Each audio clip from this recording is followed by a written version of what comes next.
Camshaft. What is camshaft?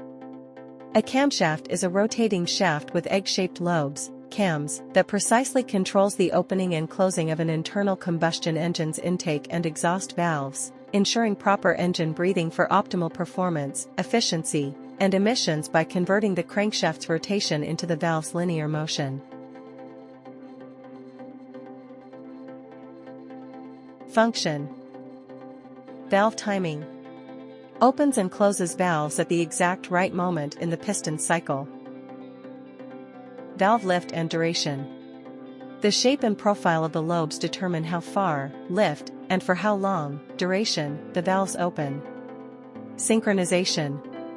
Works with the crankshaft, via a timing belt or chain, to keep valve operation synchronized with piston movement, often at half the crankshaft speed.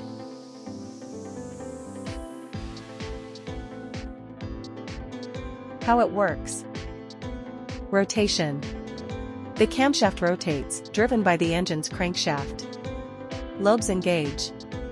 As the camshaft spins, the raised part of a cam lobe pushes against a lifter or rocker arm. Valve actuation. This action forces the connected intake or exhaust valve to open. Return. Once the lobe rotates past, a valve spring closes the valve, allowing the next cycle to begin.